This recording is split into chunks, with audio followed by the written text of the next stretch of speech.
Jadi kalau kita mau bekerja dengan hati, kita nggak mau maling aja, pasti bisa. Ya kalau hidup-hidup sedikit bolehlah. Ya kita mau bersih-bersih amat di sorga aja lah kau. Jadi KPK pun jangan pula sedikit-sedikit tangkap itu jauh juga ya. Lihat-lihatlah, tapi kalau digitalisasi ini sudah jalan, menurut saya nggak akan bisa main-main. Iya, nah, ternyata ya. Kalau apa saya mau garis bawahi, kalau mau suci-suci aja di sorga lah. Please Pak Luhut, ini sebuah proses upaya. Memang yang bersih itu di sorga nanti. Tapi apakah kita menjustifikasi kekotoran di dunia? Kan enggak.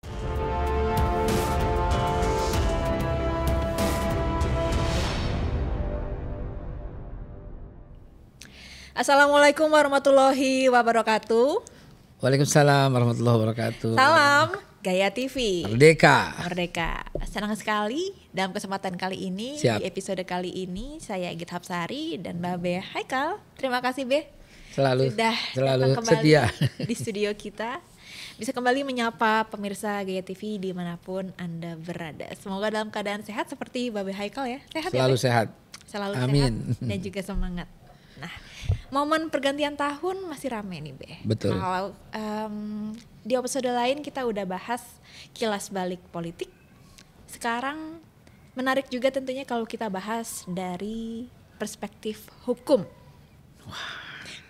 Karena nih kayaknya yang paling ramai sepanjang tahun ya. Di mana-mana berat media banget ini. Headline itu tuh soal penegakan hukum yang wah kayak roller coaster bisa ya. Itu kalau satu kata dari saya, penegakan hukum di Indonesia itu sepanjang tahun 2022 seperti roller coaster. Kalau satu kata dari Babe apa? Disappointed. Disappointed. Kenapa? Mengecewakan. Kenapa tuh Be? Karena kita tidak melihat penegakan hukum yang sama antara pejabat dengan rakyat. Banyak sepanjang, nggak usah ditutup-tutupi deh. Pak Mahfud MD sebagai Menko Polhukam juga mengatakan kekhawatiran yang sama terhadap para hakim, para jaksa. Yang katanya banyak mafia kasus, yang katanya banyak jual beli kasus, yang katanya banyak, kasat mata loh. Apa yang terjadi kalau seandainya rakyat kecil yang melakukan rekayasa penembakan dan sampai dilaporkan ke polisi? Pasal berapa itu? Yang saya maksud mungkin Mbak Egy tahu dan pemirsa Gaya TV dimanapun Anda berada mungkin tahu kasus Pak Ferdy Sambo.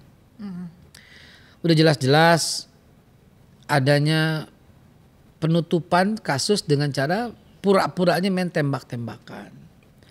Ternyata terbukti tidak. Dicabut laporannya SP3. Stop soal tembak-tembakan itu. Lalu penyebabnya itu adalah pelecehan seksual. Ada lagi kasusnya. Stop. Dan itu Kapolri telah menjalankan itu. Dilakukan lagi. Jadi apa artinya gitu loh. Sepanjang tahun 2000 bahkan kalau kita mundur ke tahun 2020, 2021 kasus Habib Rizik. Kesalahannya apa sampai ditahan begitu lama? Kesalahannya adalah karena COVID katanya. Yang melanggar itu banyak sekali loh. Yang melanggar COVID. Pejabat banyak sekali melanggar COVID. Dengan sengaja membawa kerumunan. Sedangkan beliau tidak mengundang dan ada kasus di rumah sakit Umi dengan mengatakan saya sehat-sehat saja. Tok 2 tahun. Gitu kan. Nah terus lagi kasus-kasus yang lain. Jadi menurut saya mengecewakan. Kenapa? Karena praktek hukum di negara ini masih pandang bulu. Masih pandang status. Masih ada pertimbangan-pertimbangan lain. Dimana kalau ada pejabat yang melanggar hukum. Jadi gini Mbak Egit. Dibuat seolah-olah adil, seolah-olah transparan. Yang penting rakyat tidak lihat konten, lihat judul. Oh di sidang. Oh ada jaksa penuntutnya. Oh ada pengacaranya. Oh ada hakimnya. Oh ada ini. Oh udah. Masuklah ke dalam kontennya wahai rakyat dan lihatlah apa yang terjadi. Salah satu kasus yang paling menyita perhatian gitu di sepanjang tahun 2022 itu seperti yang Mbak Be bilang, Ya, kasus Verdi Sambo, dugaan pembunuhan almarhum Yosua Huta Barat. iya, betul. Apakah ini artinya hukum di negara ini begitu mudah dipermainkan, Be? Belum sampai ke sana karena ketika ini kita siarkan belum penutupan kasus. Ya. Tok. Masih bergulir. Masih bergulir. Tapi kita lihat saja di pengadilan, mudah-mudahan masih ada hukum yang adil. Jangan lupa ini yang disebut unlawful killing ini juga terjadi pada yang lain. Ya, contohnya di kasus KM50 kan kasusnya hampir sama rekayasanya ya, dengan begini yang CCTV-nya sama-sama hilang, terus pengadilannya sama-sama begitu. Nah itu kita lihat ke depan karena belum ada pukul palu, Mbak. Namun kalau kita bisa lihat naga-naganya nih, kenapa fokus kepada pelecehan seksual yang sudah divonis tidak ada? Oh, berkelit, nggak ada di Jakarta, ada di Magelang. Andai kata di Magelang diputuskan tidak ada, oh di perjalanan. Andai kata nggak ada, oh di mobil nih. Apa gitu loh. Kalau di proses persidangan ini mungkin masih ada harapan, kita lihat nanti begitu. Kita lihat nanti. Tapi kan dalam proses BAP-nya barang bukti dihilangkan, begitu mudahnya mengordinir segala sesuatu, olah TKP direkayasa, itu ada yang salah dengan sistem secara sistem ya. Mohon maaf ya kalau saya tadi sampai mengatakan jangan-jangan di mobil, jangan-jangan di ini bukan dari pelakunya ya, tapi dari sistem yang membuat kalau ternyata di sini enggak kok jadi pindah ya gitu ya. Intinya rakyat sudah cerdas lah dan bisa melihat ini betul-betul upaya penyelamatan, dan ada sistem yang salah. Maksud saya itu adalah sebegitu taatnya kepada atasan, padahal yang mesti ditaati itu adalah norma. Yang mesti ditaati itu adalah sabta marga. Di atas atasan itu. di atasnya lagi ada Tuhan Allah. Bahkan ada Tuhan yang mesti kita jaga kejujuran kita, ketaatan kita sebagai makhluknya gitu. Kalau atasan suruh A, oke, apapun yang terjadi oke, yes. Tapi tidak untuk melanggar hukum. Tapi tidak untuk melanggar ajaran agama. Gitu. Kita taat sama presiden, iya. Apapun hukum, iya. Tapi tidak untuk melanggar hukum. Ini saya contohkan diri saya. Saya berpendapat taatlah kepada Allah, pada Rasul, pada ulil amri, juga pada kepala negara. Ulil amri bisa kepala negara, bisa MUI dan sebagainya, otoritas ya. Mungkin kalau orang Katolik kepada pausnya, kepada di Roma dan sebagainya. Saya mengambil tidak menjalur ke sana, saya balik lagi ke sini. Jadi taat sama atasan iya. Di sidang tuh kita lihat kita nggak bisa nggak bisa apa loh. Kalau disuruh melanggar hukum ya mesti nggak bisa begitu melawan. Dan saya apresiasi saya setinggi-tingginya kepada pengadilan di Indonesia ini masih berani menghadirkan bawahan yang berani berkata jujur dan benar apabila ada atasan yang salah dan melanggar hukum. Dan saya juga nonton loh semua sidangnya itu. Yeah. Saya nonton cuma di TikTok, potongan-potongan yang seru aja. Dan itu lihat sekali kasat mata bahwa seorang bawahan mampu mengcounter kata-kata atasan kalau dia salah atau kalau dia berkata tidak benar. Dan kita lihat berada ya si A si B situ ya, itu berani berkata maaf yang mulia, penjelasan Bapak Verdi Sambo itu adalah tidak benar. Itu keren. Karena kalau bohong ya nggak boleh, mesti dilawan. Maaf yang mulia, apa yang disampaikan Ibu Putri tidak pada kenyataannya. Itu keren menurut saya. Itu boleh gitu ya, itu boleh. Jadi sistem yang membuat ini kacau. Sistem tidak tertulis, Mbak. Tidak tertulis? Tidak tertulis, sistem yang seperti itu tidak tertulis. Tapi kebiasaan yang membuat dulunya begitu yang membuat ini terjadi. Maka dengan adanya kasus ini kita bisa ambil hikmah, potong satu generasi yang menjadikan atasan itu adalah Tuhan kedua dalam dirinya. Luar biasa sih. Semoga ini bukan angan-angan ya. Mudah-mudahan. Direalisasikan ya. Ada lagi satu kasus yang mencoreng muka Indonesia di mata dunia. Indonesia menaruh prestasi, tapi dalam hal insiden olahraga terburuk kedua Di dunia. Tragedi Kanjuruhan. 135 nyawa melayang, lebih dari 40 diantaranya adalah anak-anak. Apa yang bisa kita pelajari dari tragedi ini, Be? Ya, dengan begitu sigap, dengan begitu cepat dibuat satu tim untuk menyelidiki dan penyelidikannya langsung selesai, langsung tuntas. Kalau menurut pendapat saya ini bukan penyelidikan, ini peredaman kasus. Apa maksudnya? Peredaman kasus, ada apa di dalamnya? Kok udah langsung beres ya? Apa motif di belakangnya? Kok langsung selesai ya gitu loh. Apa yang dimaksud peredaman ini belum begitu transparan sehingga menimbulkan PR. Percayalah. Masyarakat itu udah cerdas dan bisa melihat ada apa gitu. Sebaiknya ditransparankan siapa yang lalai dalam hal ini gitu. Ini bukan pembunuhan menurut saya, tapi kelalaian yang menyebabkan nyawa hilang. Kelalaiannya mesti diterati, mesti dicermati. Satu, apa iya dengan menggunakan gas air mata? Yang kedua, apa iya yang turun ke lapangan itu mau timpuk-timpukan, mau buat kerusuhan? Apa iya gitu, pintu-pintu itu tertutup sedemikian rupa sehingga orang nggak bisa keluar? Keempat, siapa yang pertama kali melakukan penembakan dan siapa yang perintahkan? Kalau pintu-pintu keluar tertutup, itu kenapa ditutup dan siapa yang tutup? Dan selama ini apakah kebiasaan ditutup atau tidak?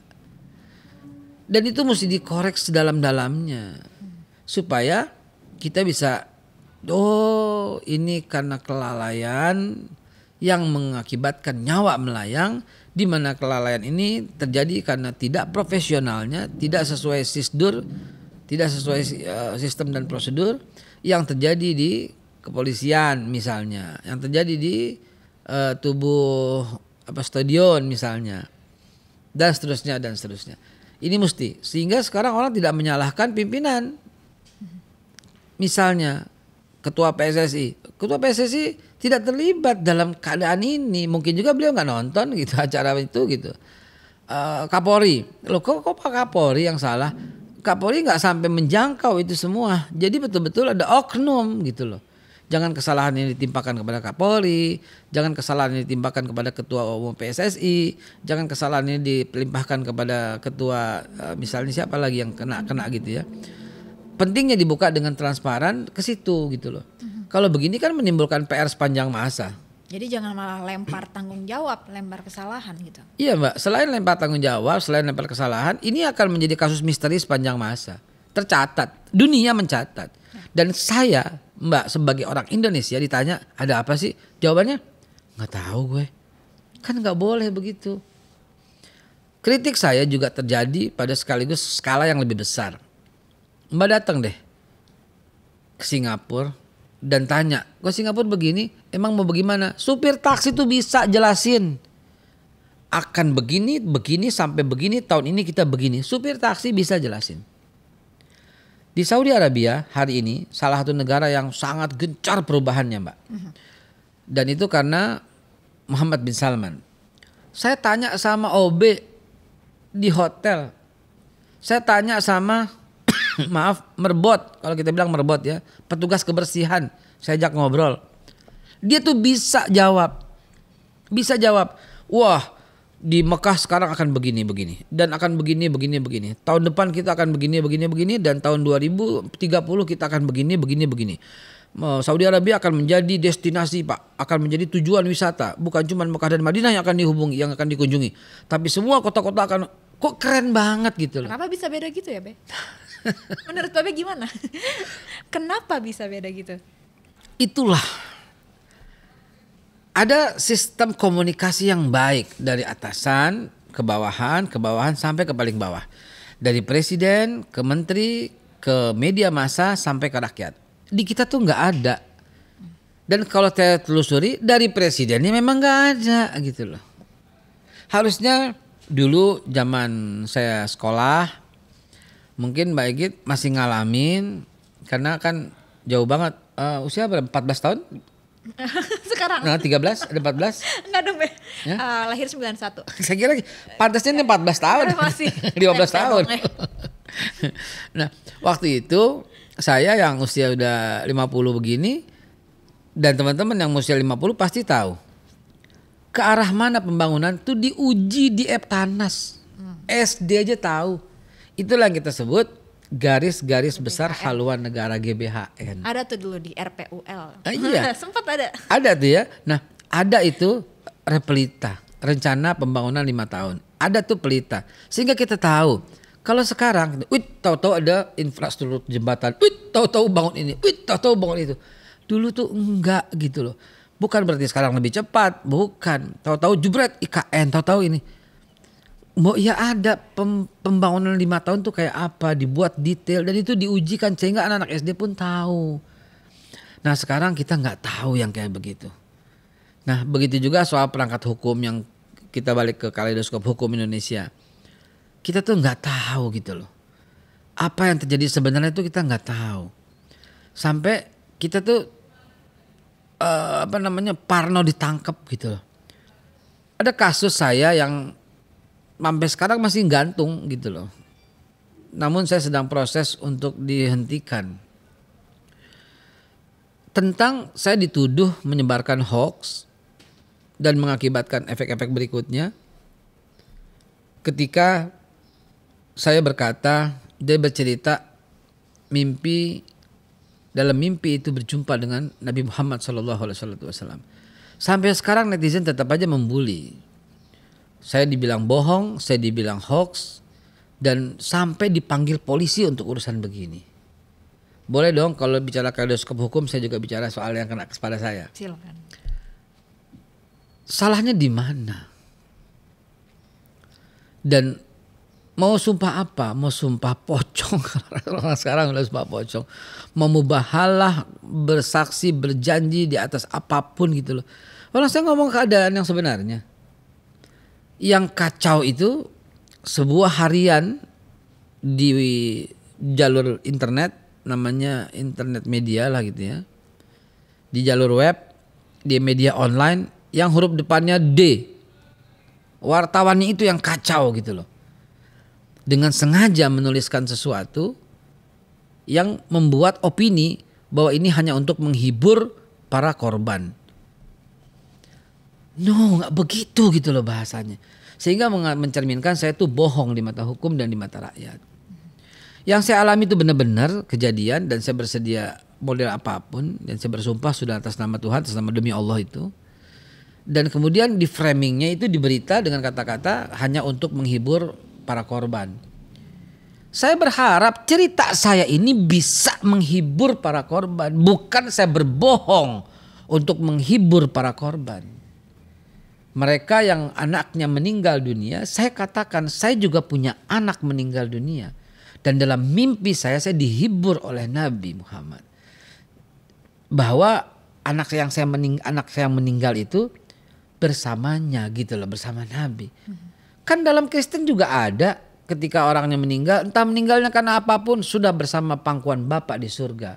Kok boleh gitu loh. Yang meninggal karena apa? Dia bersama Tuhan, di pangkuan Tuhan, dia bersama Sang Yang Widi dan sebagainya. Loh kalau saya berkata sudah bersama Rasulullah dan anak saya begitu dalam mimpi saya, kok jadi hukum gitu loh?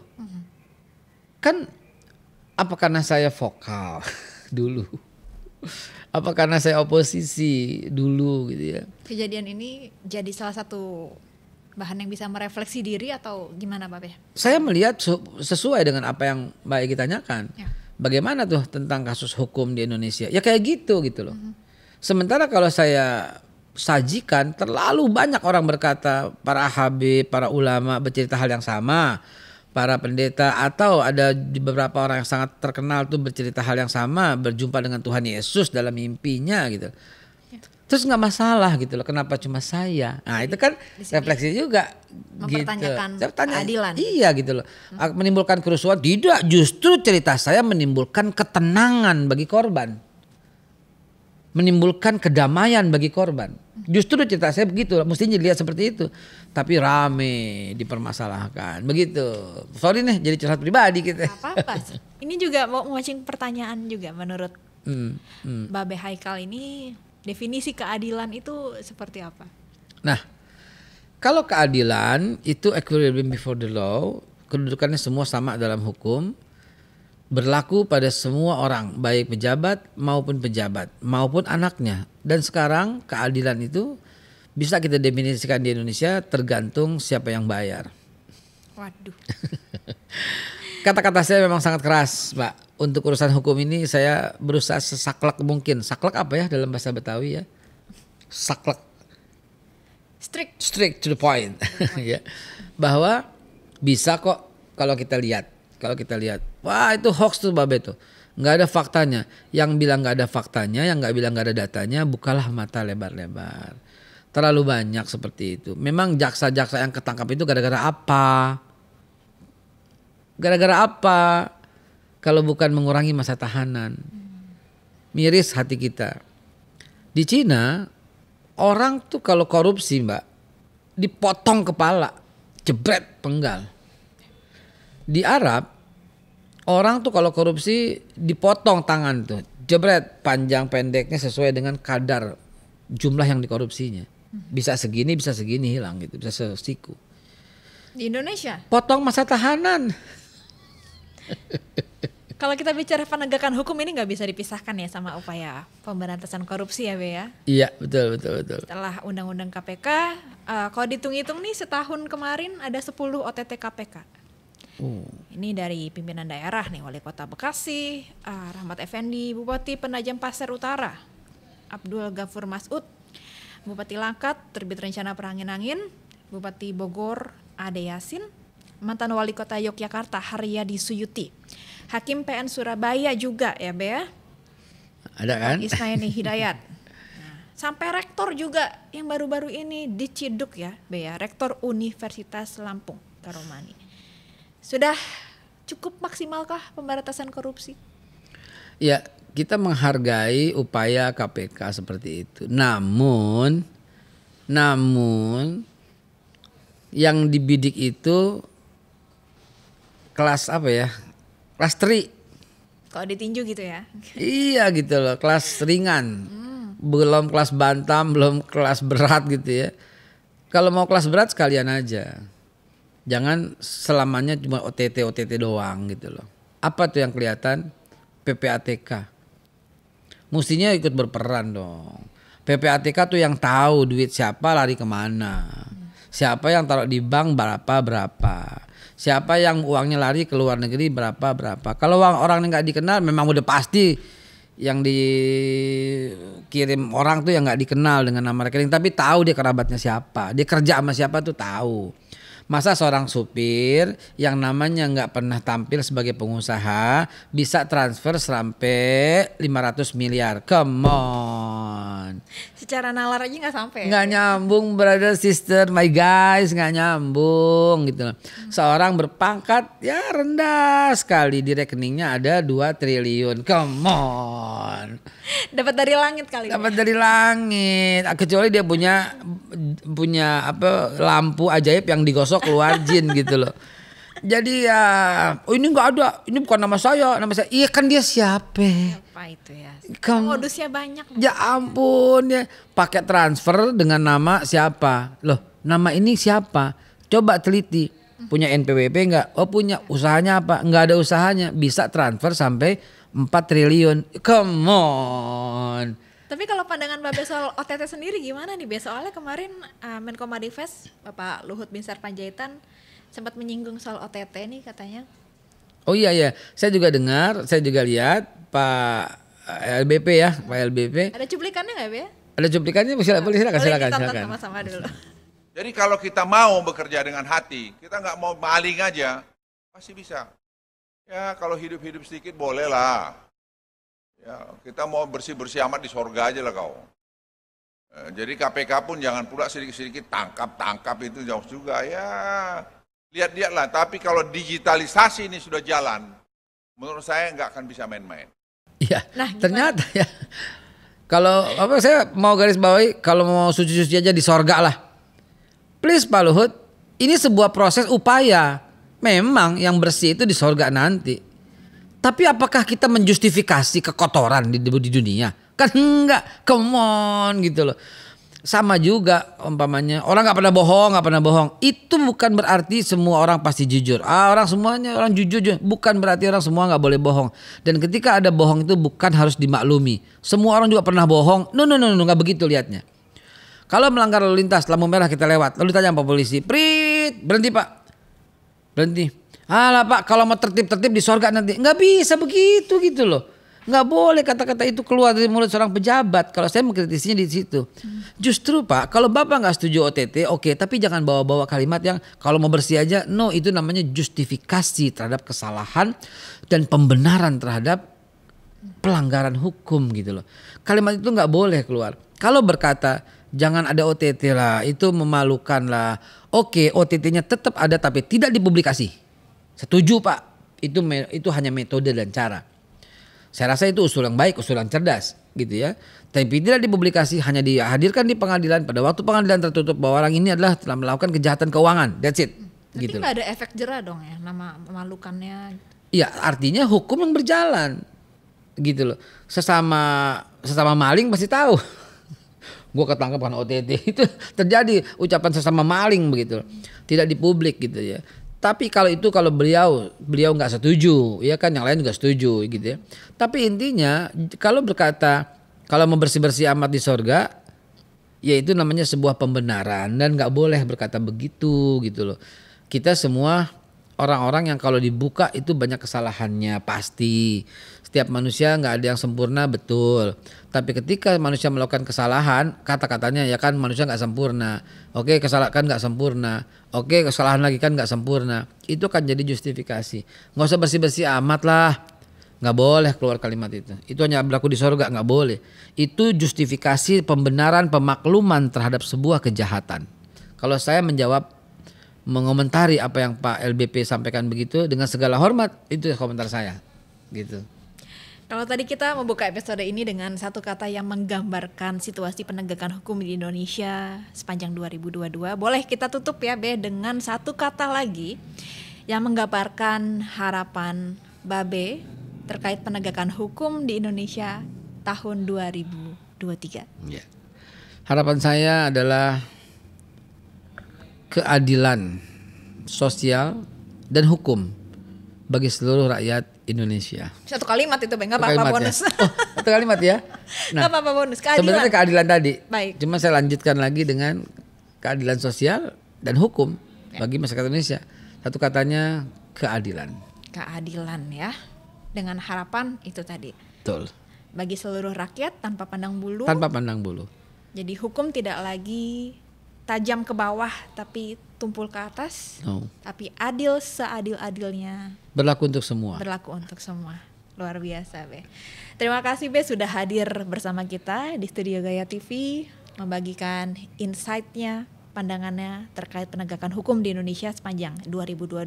Dan juga harapannya terkait penegakan hukum di Indonesia di tahun 2023. Semoga obrolan kita dalam episode kali ini bisa menambah wawasan, perspektif dan juga merefleksi Amin. diri kita Amin. sebagai bangsa Indonesia, bangsa yang besar. Wassalamualaikum warahmatullahi wabarakatuh. Salam Gaya TV. Merdeka.